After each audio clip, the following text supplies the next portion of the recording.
Do this again. Good morning, everyone. Welcome. I'd like to call the second committee of the budget review for Subcommittee for Post-Secondary Education to order. Amy, please call the roll. Representative Bowling, Here. Representative Graham, Here. Representative Palumbo, Representative Timoney, Chair McCool. Here. At this time, I'd like to entertain a motion to approve the minutes of Motion February 9th. on the minute. Motion made and second. All in favor, aye. Aye. Opposed? Minutes approved. Okay, we'll go ahead and ask KCTCS to please come forward to the table and to introduce yourself, and then I'll swear you in.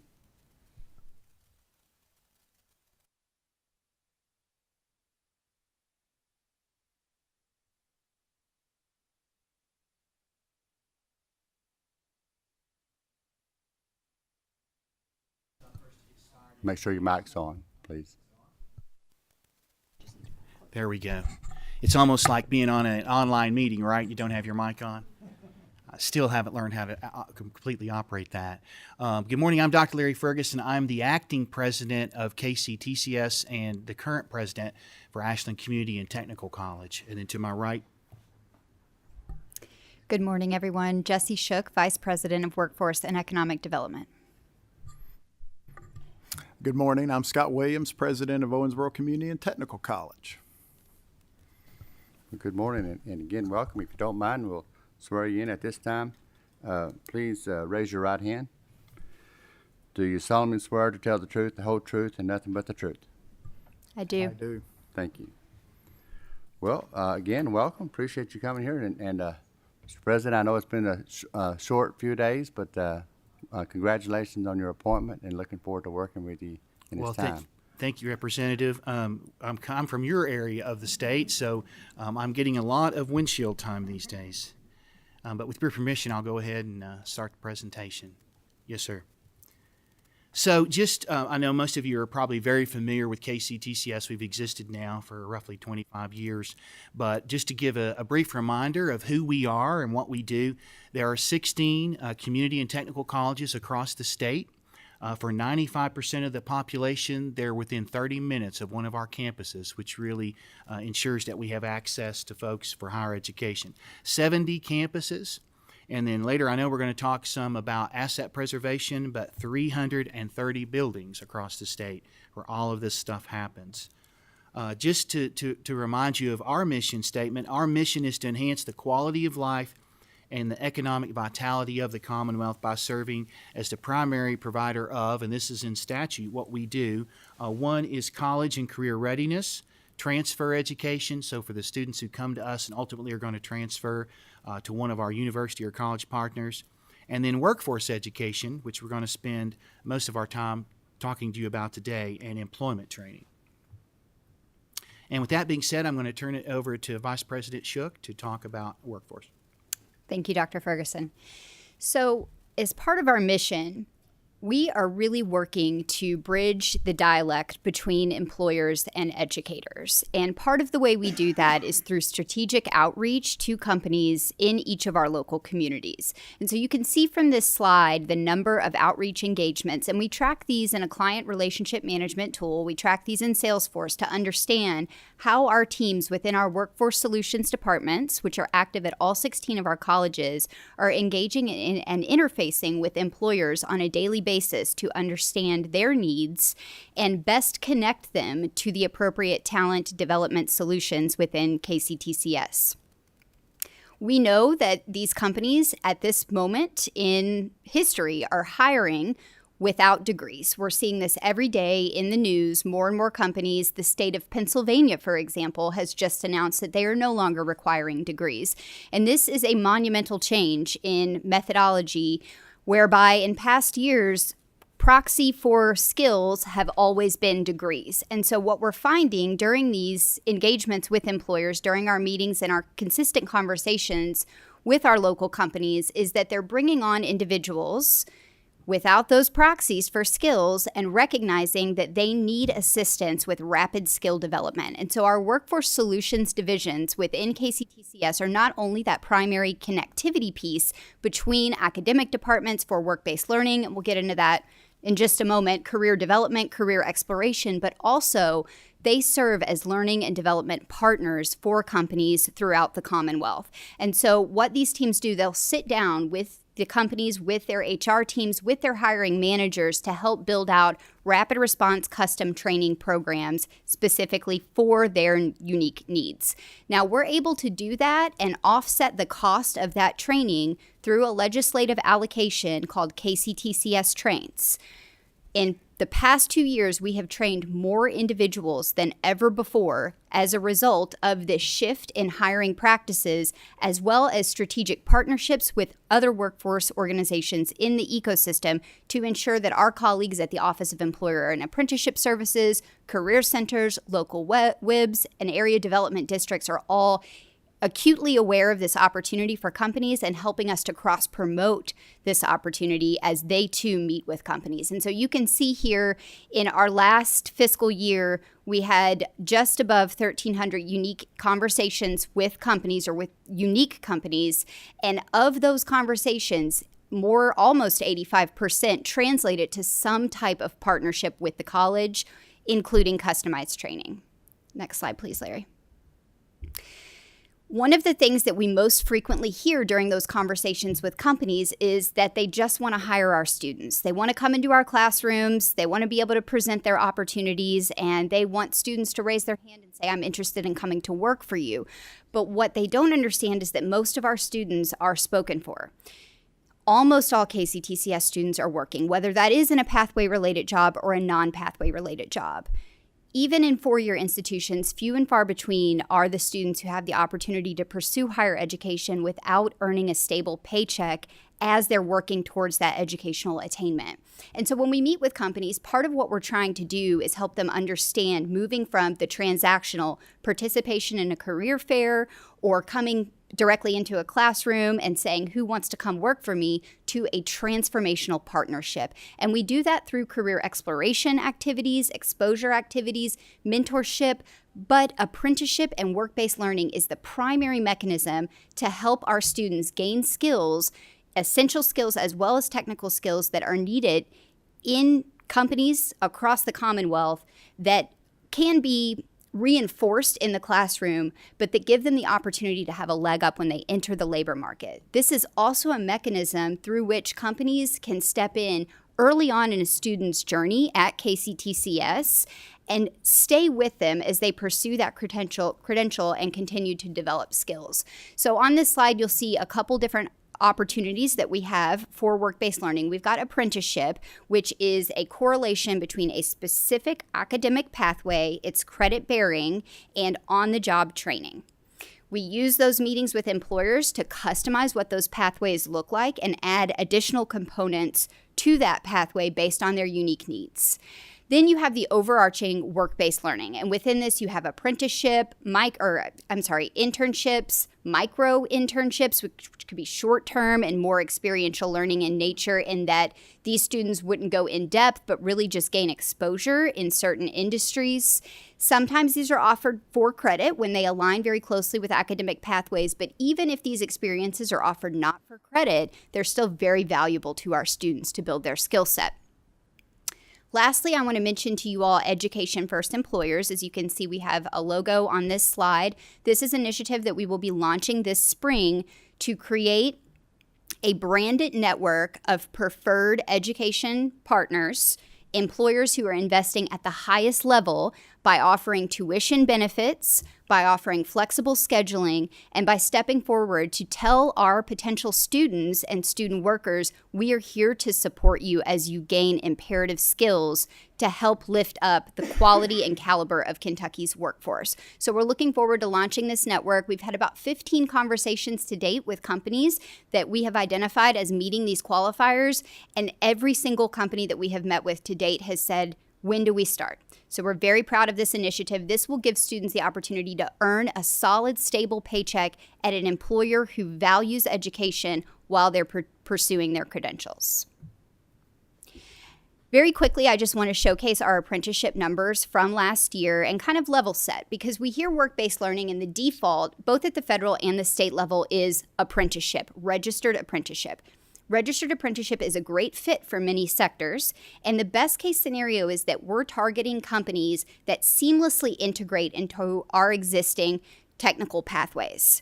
Apprenticeship is a heavy lift. It requires 140 some odd hours of related technical instruction, and when employers have very acute pain points, they're unlikely to want to sign up for this long-term talent development strategy. So we do have just under 100 companies currently engaging with KCTCS in apprenticeship, and at the end of our last fiscal year, we had just under 560 apprentices. That number is fluid because as they graduate, they're no longer counted in that number. But it's important to note that short-term training programs and internships, which are more short-term in nature, but can, as we know, lead to full-time hires, are very valuable work-based learning experiences, and that apprenticeship cannot be a one-size-fits-all. Very quickly, I'd like to showcase to you all the impact of that legislative allocation of TRAINS dollars. In the last year alone, we allocated over $7 million to support Kentucky companies in upskilling efforts, more than 240 projects, resulting in just under 20,000 enrollments in upskilling. This was our highest performing year in TRAINS history. We have created a brand around TRAINS. Again, we've doubled down on our partnerships with other workforce ecosystem organizations to ensure that we're cross-promoting this opportunity. A quick example of that is our partnership with the Kentucky Cabinet for Economic Development, who offers Bluegrass State Skills Cooperative training dollars. Now, those dollars can be used for on-the-job training, in-house training, or training through a consultant. So if we meet with a company and they don't have a training need that is relevant to a program or subject matter area that we can offer, we're absolutely going to pick up the phone and call our colleagues at Bluegrass State Skills to help that company make the connection. And so that cross-marketing between organizations has helped us to really expand our reach and ensure that we are assisting more companies than ever with these learning and development needs and ongoing lifelong learning. And this is just a quick reference of our growth from year to year. So again, this idea of the degree reset of companies no longer requiring 2 or 4 year degrees for entry-level positions or really any talent needs that they have, I think is a pretty significant factor in this year-to-year growth. Another factor to consider is displaced workers. After COVID, many individuals shifting to new sectors or wanting to enter into a field because they were displaced as a result of COVID. So we have seen 105% growth in the number of customized training projects we've done just from our fiscal year 21 to 22. And you can see here that new clients have increased almost 150%. At the same time, our repeat clients continue to come back to us as their trusted learning and development partner. And here you can see a quick breakdown of our sector impact. Manufacturing is our largest sector and our largest investment. We do a lot of projects with healthcare, logistics, and business services as well. I do want to pinpoint, as we know we have a healthcare workforce crisis, which we will get into here momentarily, and we'll talk a little bit more about efforts to address that. Healthcare can be tricky for customized training because it is very regulated from many different levels. And so what we look to do in healthcare is sort of create that stair step or that on-ramp into a healthcare profession. And through TRAINS, we do see a lot of registered nurse aid trainings, medication aid trainings, really entry points into a lifelong pathway that often leads to LPN or RN programs. I will add one thing to Jessie's comments. The beauty of the TRAINS program, as you can see, we're focused on these top industry sectors, but going back to your local constituents, that shifts depending on what their local needs are. For example, I'm in Northeast Kentucky, and healthcare is my number one sector, where in other parts of the state it would be advanced manufacturing. So that flexibility strengthens our local economies. Mr. President, can we stop for a second and see Yes, sir. in case somebody has any questions about the your presentation? Thank you, Vice President, for that presentation. I do have a couple. Matter of fact, I want to commend you for reading my mind. You mentioned the largest growth is in manufacturing. So I had that question, so thank you for pointing that out. I do want to ask you about the apprenticeship. I know how valuable that is, but that's probably also regional because it's probably, my guess is, I don't know that, that's why I'm asking, it's more difficult to have an apprenticeship program in rural Eastern Kentucky than it is in central Kentucky because the lack of manufacturing opportunities. So I just wanted to confirm that. And Well, Yes. That is certainly true, Chairman. If you look at part of the state, of course, where you're from, it is a little more difficult. But we do see some of the unions making active, aggressive ways to increase their apprenticeship levels. For example, the local 248, which is in Ashland, has done that, reaching out into some of those far counties to make sure we're including people in those formal registered apprenticeship opportunities. So it's happening. so it's great. So where you can, you are doing that. That's right. And the other question I've got is with the KCTCS trains, is there a match from the employer so they've got skin in the game in this as well? Yes, absolutely. So we cover up to 75% of the training cost, and they are responsible for 25% plus a 10% administrative fee.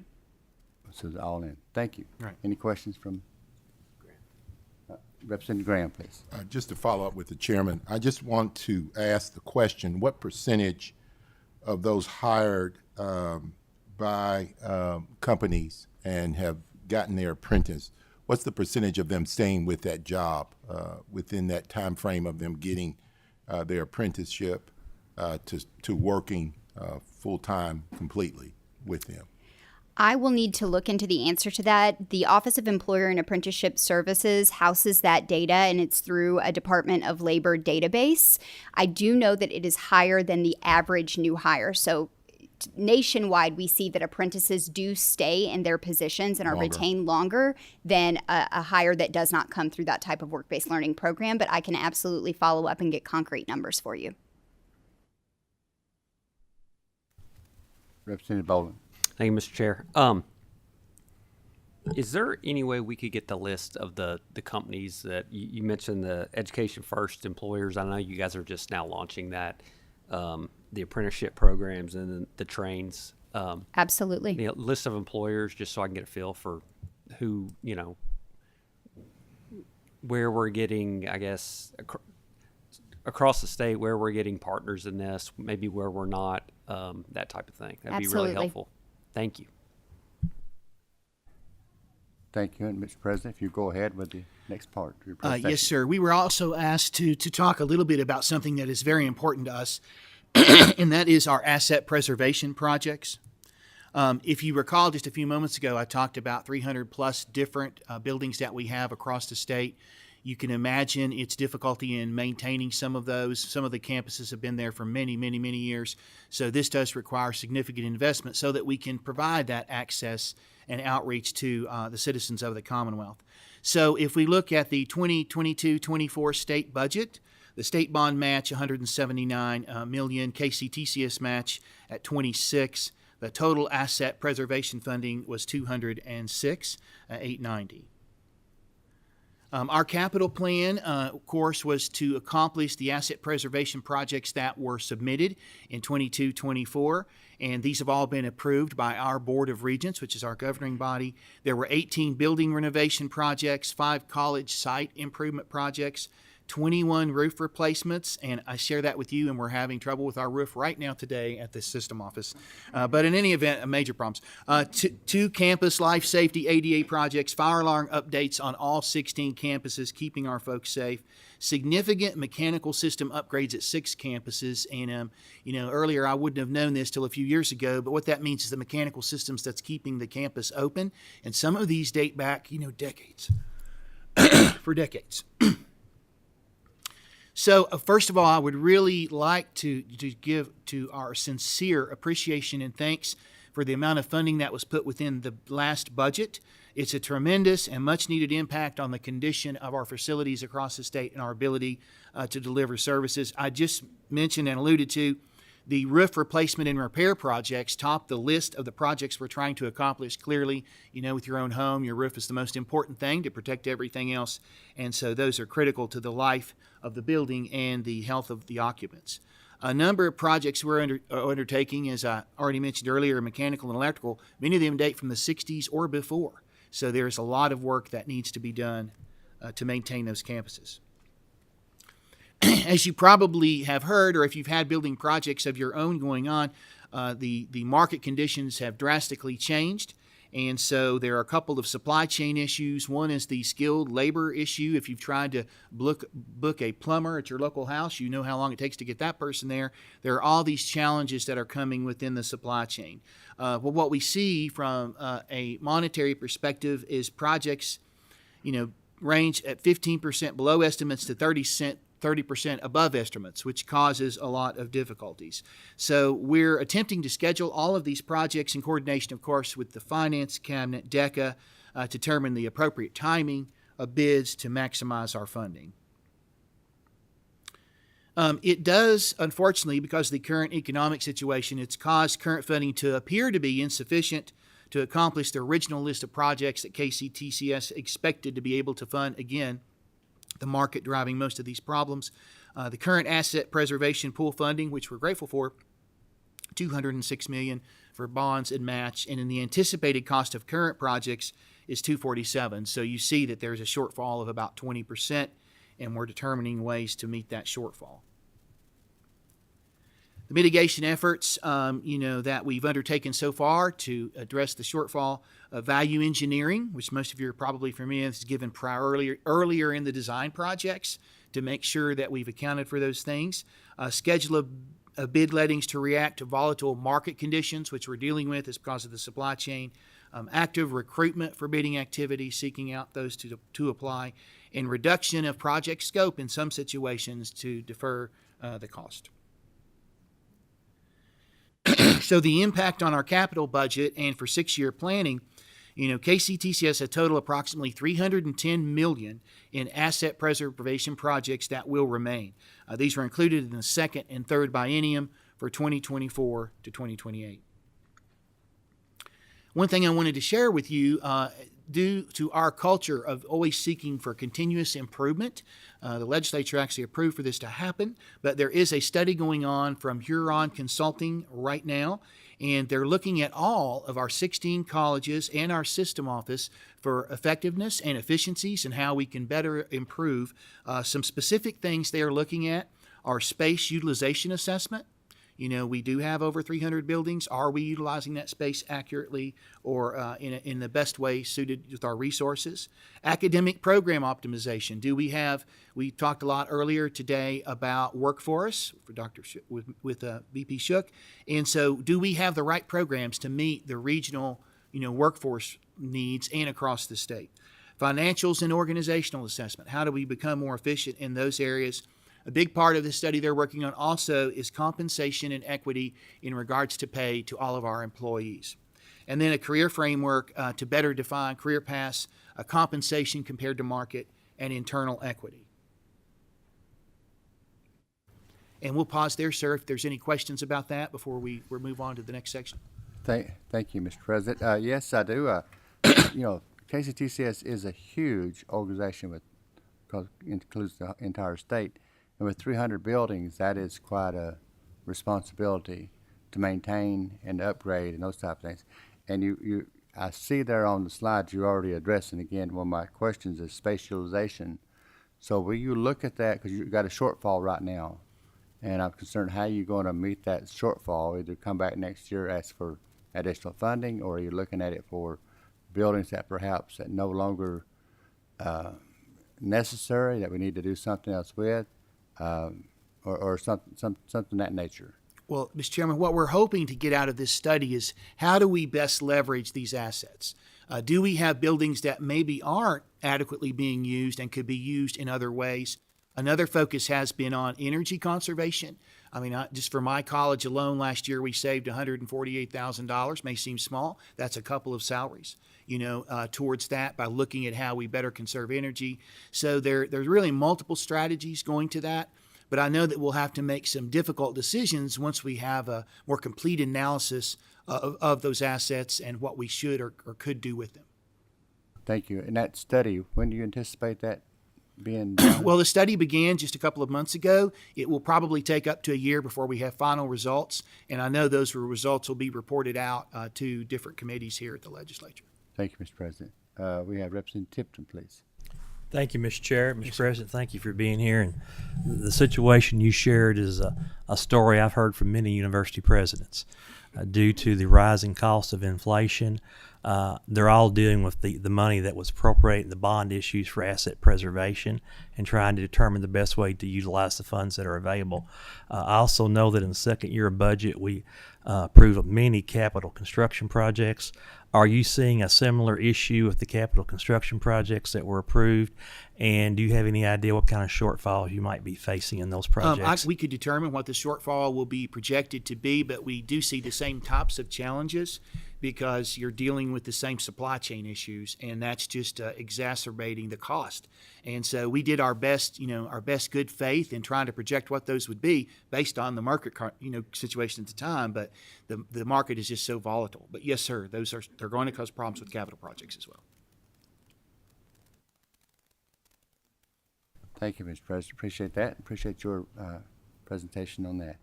Any other questions? I don't see any, so please carry on. We would like to talk briefly, and we have to my far right, we have Dr. Scott Williams from Owensboro, and he has been heavily involved as an executive sponsor of what he's going to speak about. But again, it speaks to our commitment to the workforce and the things we're doing in healthcare, which is literally in crisis when it comes to those things. Yes, sir. So thank you, President Ferguson. And I want to first of all just say I want to thank the General Assembly for their support with this Commonwealth West Healthcare Workforce Innovation Center project.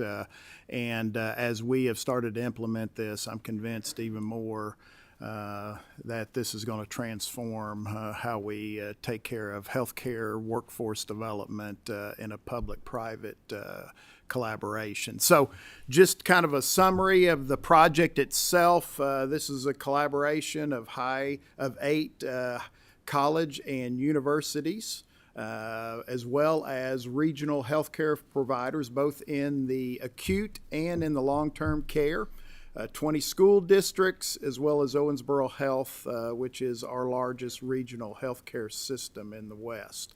Its intent is to create a pipeline of healthcare workers utilizing outreach and recruitment, education and training supports for those 8 higher education institutions.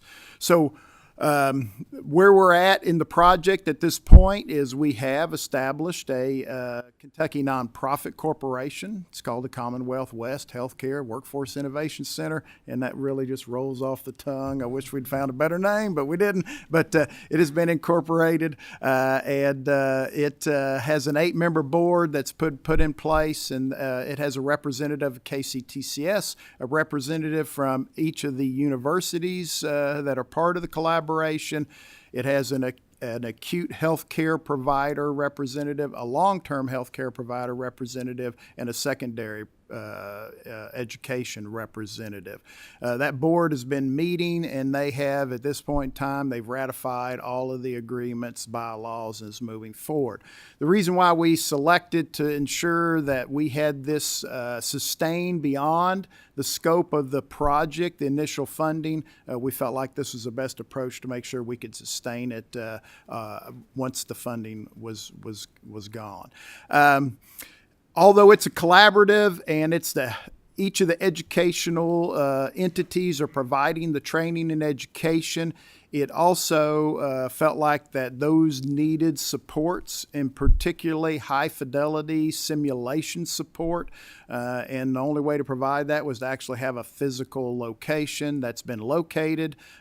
We are pleased that the local healthcare system is allowing us to lease that at no cost. And then we will currently, as I'll say a little bit later, starting the renovations on that. We are now staffing the center per se.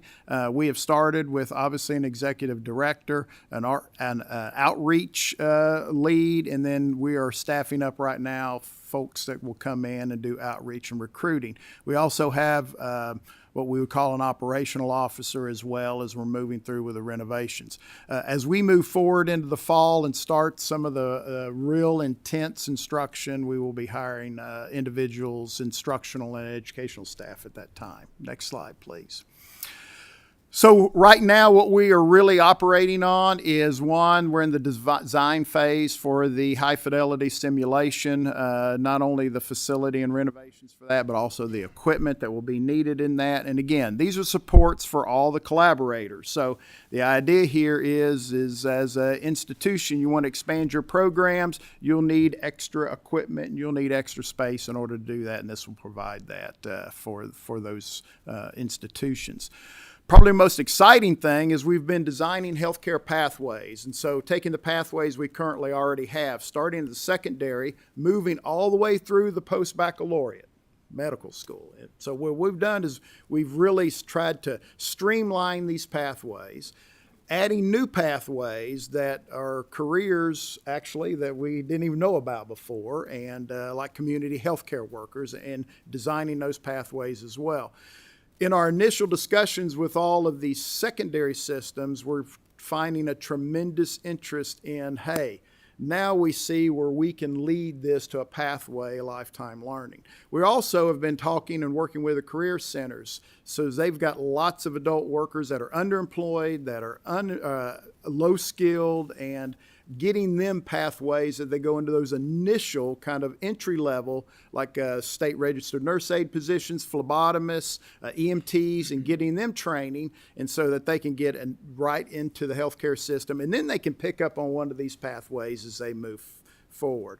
So in those discussions, and we've been getting a very strong response for those individuals, we've identified two gaps that we really have to address. And so in our area, we have a lot of rural areas, both in our career centers and in our secondary education systems. And what we've found is that we want to speed time to degree. And in order to do that, we really need to get a lot of what we call in higher education, these general education requirements out of the way in the dual credit space, so when they graduate from high school, they can jump right into their professional career that they want to in healthcare. And so, however, we're not able to always deliver all of that because these rural schools do not have, one, the instructors that are qualified to do those things, and number two, just don't have the lab space. So what we've been able to do with this project is we've been able to purchase virtual reality. And this is not your old standard Oculus virtual reality. Now there are systems, it's basically a laptop computer. You can pull up, it finds your eyes, and it makes everything in a 3D spectrum. So we now can, through basically a laptop, we can provide an anatomy and physiology, a microbiology laboratory, anywhere we want to, whether that's a high school or in a mobile unit or at a career center. And so this technology is very exciting, and it's going to allow us to actually go in and be more efficient. So any of the institutions that wants to provide an anatomy class in their service area will be able to take advantage of this, and actually the students will not have to leave the school because they have the qualified instructor, and it can be delivered without them having to come to another campus or another training site. That's also true what we're finding with the adults. Many of the adult learners are, they're just, they're very limited in where they can go, and so that is a challenge for many of them. So if you'll look to the next slide, the other major investment we have made is in mobile units. And these are not your standard mobile unit. This is a tractor trailer. It's 60 foot long. It folds out almost 30 feet wide, and it can be any configuration that you need in that space. So it can be a lab, it can be a classroom.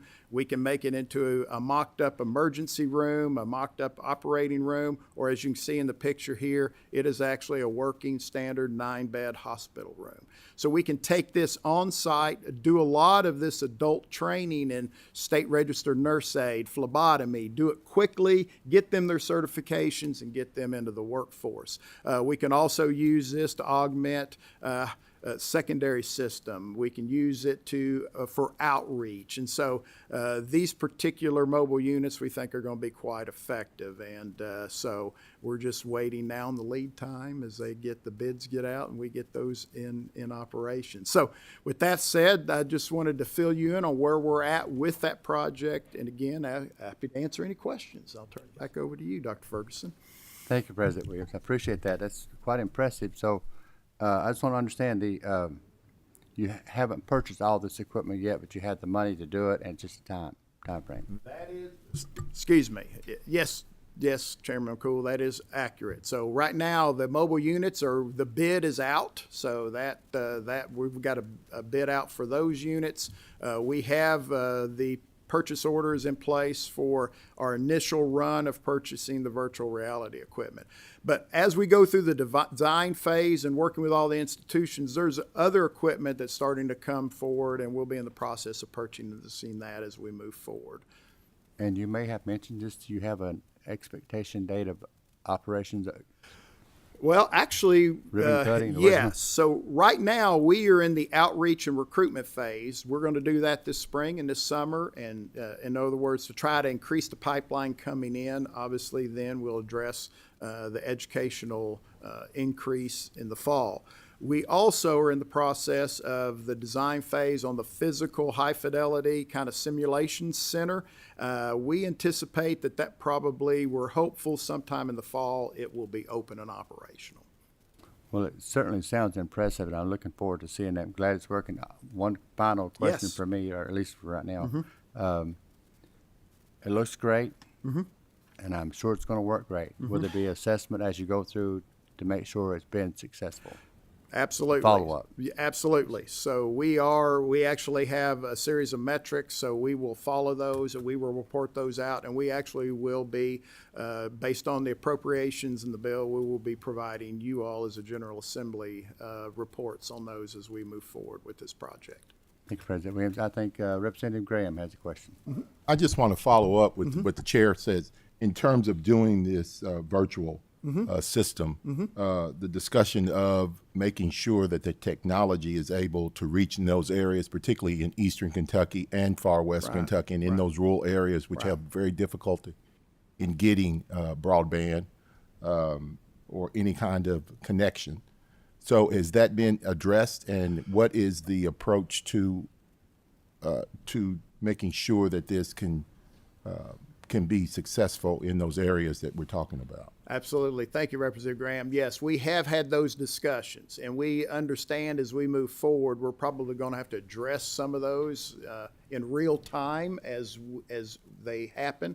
We do know that the mobile units, we can outfit them with Wi-Fi, so we should have access through that. If not, we also know that the school systems, most of them they do have fiber to those schools, and we should be able to address that to those. Areas where we go out into the community and set up training is our biggest concern, because we're concerned that at least in our western region, broadband is a big concern in the rural areas. So hopefully these mobile units will help us boost that signal and be able to provide that kind of high-tech training. So good question, yes, and I think we have given that thought, we've planned for it, and hopefully we can address that as we move forward. Thank you. Thank you, Mr. Chairman. Thank you. I do have one final Yes. question. Is Cindy Fiorello still with you? She is still with us, Representative McCool. She sure is. In fact, she is really implementing, as Jessie said, because this is a public-private partnership, and so we're working very closely with the healthcare providers in our region. She's already implemented for these entry-level positions a work-based model that we are actually, the healthcare providers are hiring these people in before they've gotten their official certifications. We are doing the certification training for them, and then they're moving up as they get their certifications at the hospitals and the healthcare providers. She's a good keeper. She Tell her is. big brother said hi. Okay? I will. Thank you. Thank you very much. Is there any other questions? I think that, so we're good. Thank you for your time. Thank you each so much. Appreciate you very much. Thank you again.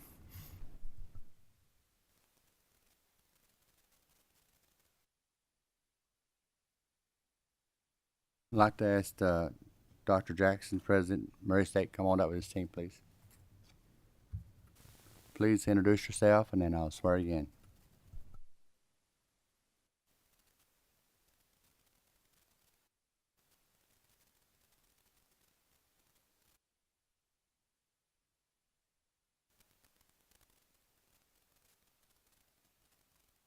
Would you check your microphone one more time?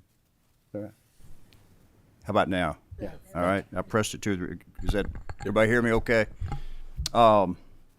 We'll give you an update in regard to some of the things going on at Murray State, and then I will get into the deferred maintenance and asset preservation items, Mr. Chairman, as you pointed out. And I want to first thank you. Some of you have worked with a long time. Murray State's worked with you a long time in regard to projects and activities on our campus, and you've always been extremely helpful, and appreciate the opportunity today to tell you a little bit about what's going on at Murray State University. So from a rankings and reputation standpoint, who we are, we're in the far western part of the state. We're about 265 miles from this location, and so we're up here often and have been for a long, long time. But we're the highest ranked public comprehensive university in the Commonwealth. We're proud of that. It's a credit to our faculty and our staff and our students, alumni and friends, and many others in regard to that. And one of the things I'm most proud of, and it's important to me as a Kentuckian, is access and affordability, and making sure we focus on that premise in really everything that we do. And we're recognized nationally as one of the great values in public higher education in the country, not only the Commonwealth. Recently, we're recognized for our scholarships and financial aid activity. We received a national award as one of the top 100 institutions in regard to transparency, in regard to scholarships for our students and how they can access those scholarships and other types of financial aid as well. This is our service region. So again, many of you know our campus quite well. Many of you have been there, and our main campus is in Murray and Callaway County. We have a regional campus in Paducah and McCracken County, and also a regional campus in Henderson, in Madisonville and Hopkins County, Hopkinsville, and also a presence at Fort Campbell, the military base. Recruiting and retention-wise, just quickly, the last 4 years have been successive record years in regard to scholarships and financial aid at the institution. This past year was about $115 million of scholarships and financial aid were awarded to our students.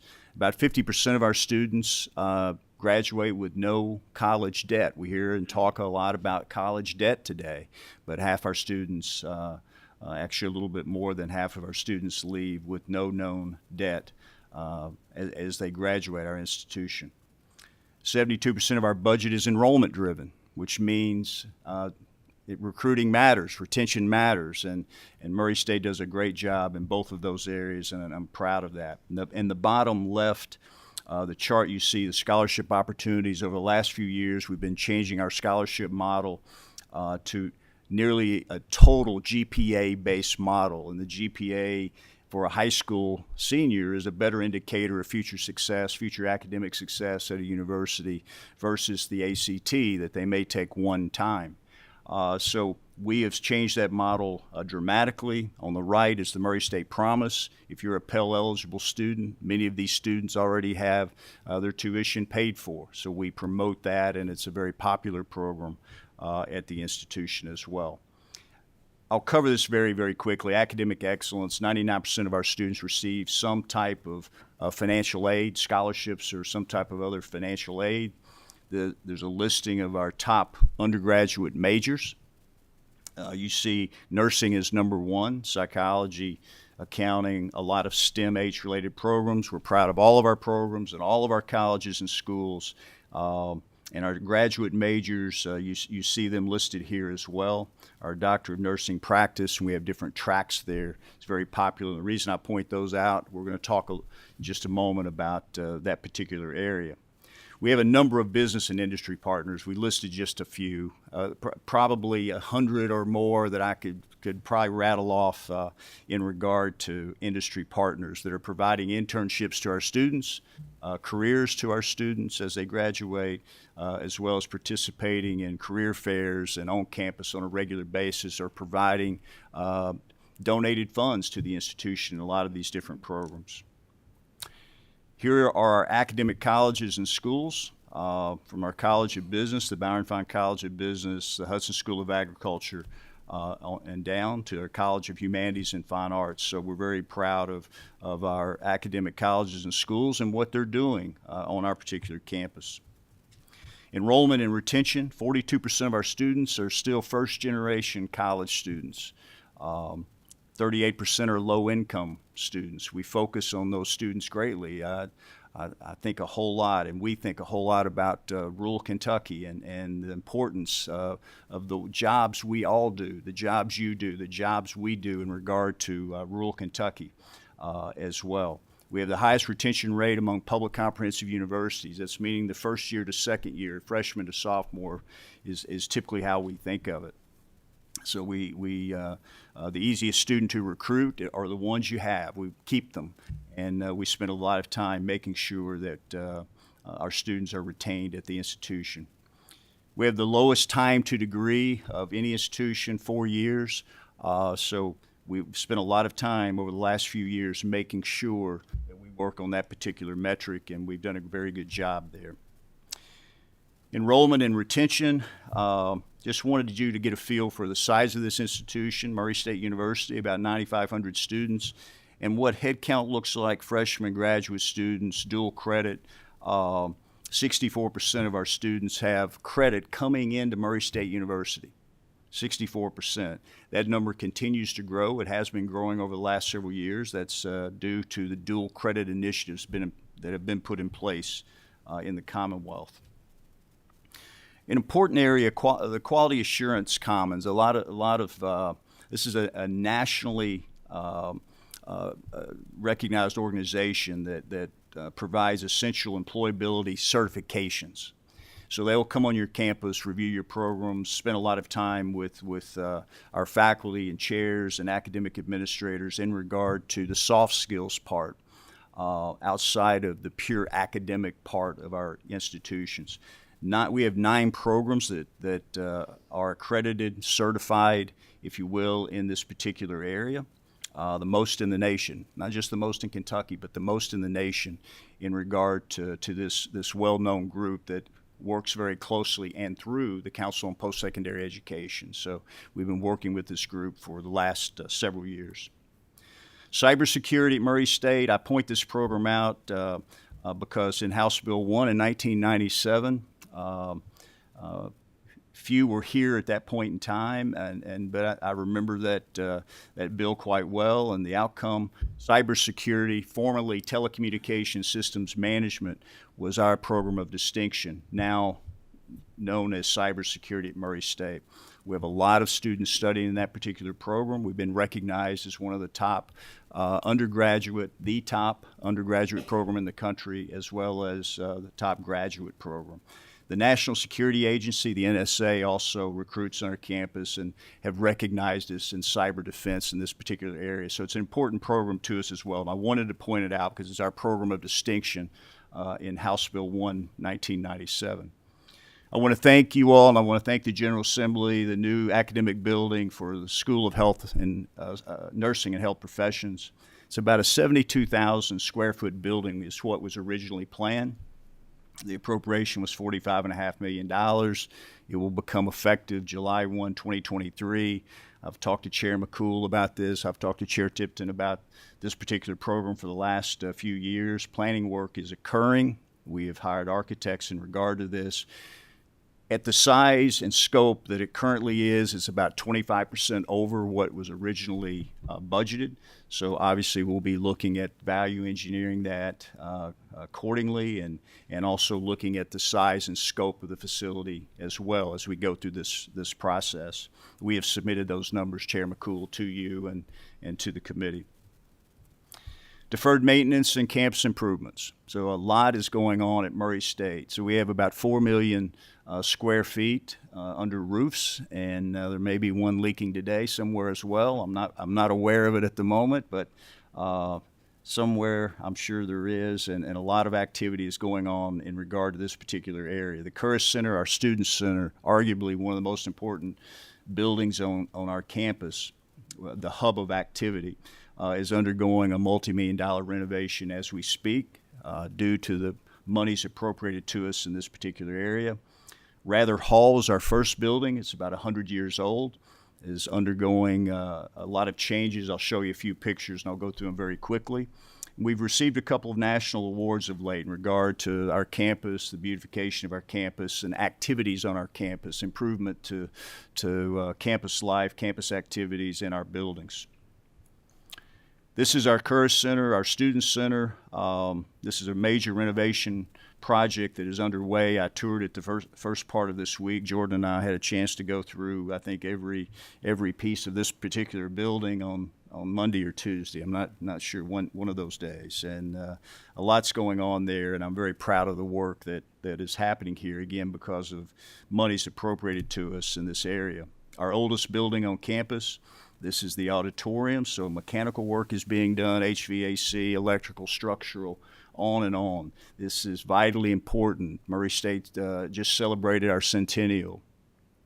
And there's a lot of old buildings on our campus, so there's a lot of work to do, and we're undergoing all of those changes and this work at this time.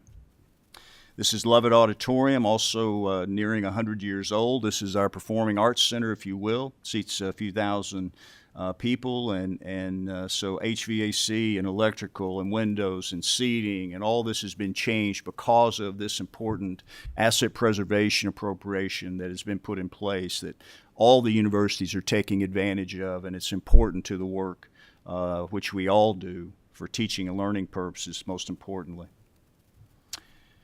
Asset preservation in total, just an overview of the numbers. So with our match, it's about $54.2 million. I would like to add on top of this, Murray State did a $12 million bond issue, our own funds, to enhance this area even further. As you take our list of projects, the current scopes, and look at all of those in total, we're short about $34 million, so obviously we're going to be going back and looking at that particular list and the scope of these particular projects. So we needed about $88 million if we do everything that was on the list that has been submitted to the General Assembly over the last many months. So that's kind of where we stand in regard to that. We're grateful for this work, but it also puts in perspective, and we've been talking about this a long time, with the legislature and among us and those of us in higher education, just the amount of deferred maintenance in these state buildings that exist today, and that's every campus. And so this is important work, and again, we greatly appreciate these particular appropriations. Many are not aware of the BREATHITT Veterinarian Center, so I just really wanted to show you the slide of this particular Level 1 laboratory, the only one in the Commonwealth of Kentucky, doing animal health diagnostic work and food safety. We have contracts with Fort Campbell, with the Defense Department, with the CDC. If some bad disease were to break out, especially among an animal somewhere in the Commonwealth, most likely would come to this particular facility. There's an additional facility at the University of Kentucky as well. So these two facilities are doing this type of work. This is a new facility that was funded a few years ago, and a lot of important work goes on here, and it's based in Hopkinsville. I want to talk about FAFSA for just a second, and that is, get the bill number? Yeah. It's been filed now. And Chair, Yeah, 171. and Steve Riley and Chair Tipton. we talked about it yesterday. So Representative Riley and Chair Tipton and Chair McCool, we've had an opportunity to talk about this. We really appreciate it. FAFSA is vitally important to public higher education, to all of higher education. About 55% of our high school seniors are completing this document today, and it's vitally important. We're leaving about $55 million on the table each year in Kentucky. And that's money that could be going into public higher education and private higher education in the Commonwealth. This number has been declining for the last few years.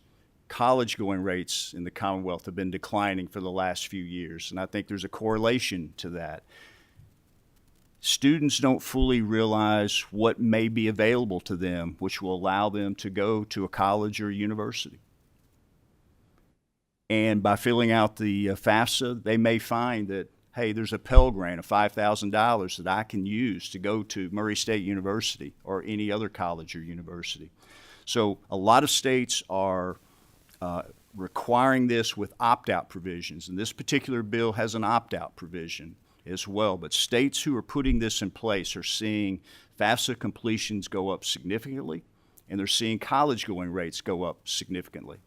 And the public universities, I chair the Council of Presidents, and we've talked about it in a lot of detail. We support this initiative, and we'll help in any way we can to tell this story. And I wanted to point it out today because it's important to higher education as we move forward.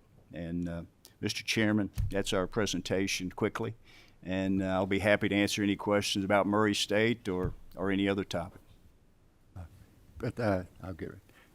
President, thank you for your presentation. I want to first commend you on your retention rate, and that's really something that is remarkable, and I know every college looks at that, but that's really good today. And also the completion within the time frame of 4 years. That is exceptional, and glad to see that. I want to ask a quick question. I have a couple that may want to ask a question as well. With your veterinary center, was that federally funded? And did you have to have a match for that? We do receive federal funds, grant funds, going into that facility, but this was a state-funded appropriation to build this facility, and we're very grateful for it. The state needed it, and we needed it to do the work, especially the western half of the Commonwealth. And we partner closely with the University of Kentucky and their work that they're doing in regard to this. We're doing different types of work, but again, it's vitally important to food safety and animal health diagnostics. Thank you, Mr. President. I think Representative Timoney has a question. Thank you, Chairman. Thank you for this outstanding presentation, and you just the very last thing that you touched on there, and I'm a huge advocate for the FAFSA bill, and will continue to advocate for it. But I'll tell you, I get in a little trouble when I start getting really excited about talking about the FAFSA bill. My wife is a school counselor. She understands the critical importance. I know the schools are having some apprehension as far as like how they're going to be able to help facilitate that. Has your university thought about doing some outreach to help with that? You know, partner with local schools, maybe do a FAFSA completion day at Murray State and turn it into a college, campus visit and that type of thing. Because I know that it's going to be, anytime we do anything different like that, the hardest part is that first time that we do anything. So anything to help with that transition will be greatly appreciated. Representative, I hear that comment too. And I appreciate the comment, and I appreciate the concern. We at Murray State University, we require the FAFSA already. If you're going to get financial aid, a scholarship at Murray State, you've got to complete the FAFSA first. Secondly, we are holding FAFSA fairs, college going events at every high school that we possibly can get to. And our counselors in far western Kentucky are excellent. Our school districts are excellent. And our school districts across the state are excellent. And I think everyone understands the importance of this. We have a tremendous responsibility. This General Assembly, our government as a whole, our universities and our school districts, our K through 12 districts to do this work. Yes, it's going to cause us all more time, including Murray State, and we're willing to commit that. That's how important we think it is. We're leaving, when you leave $55 million on the table and it's growing, then we need to respond. And we have a tremendous responsibility as well relating to workforce development and economic development as a whole. And this bill will help that. And we're announcing a lot of new economic development projects in this state, and we have been for the last couple of years. And we've got to have a skilled workforce, and this will help us in that regard. So I do understand it, and I appreciate it.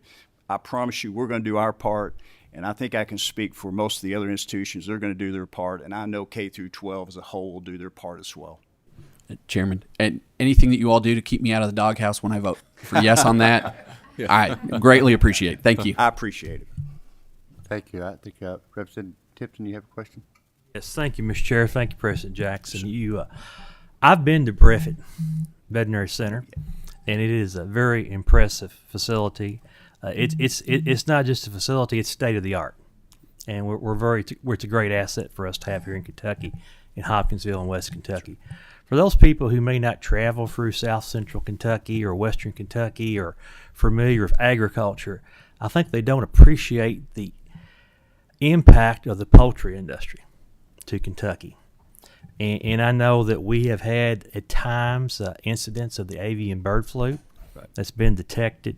And without that BREATHITT Veterinary Center there and the work they do along with our state veterinary's office, it would have the potential to cripple our poultry industry in Kentucky. So we certainly appreciate the work that's going on there. I appreciate the comment, and I appreciate the appropriation that many of you participated in. And if this committee, Mr. Chairman, Chair McCool, if you ever want to bring your committee or a broader committee, whether it's education, the Ag Committee, Chair Heath has had meetings there, we'll be happy to tour you through it, because it's not only state of the art, but it's vitally important to agriculture in this Commonwealth. Perhaps we can do that. Thank you again. Thank you all for coming out today. I really appreciate that. Thank you, Mr. President, for your presentation. I also want to thank our staff here because they do a fantastic job. I'm grateful for what you do. We will adjourn. Our next meeting will be Thursday, February 23rd at 10 a.m. Mr. Chairman.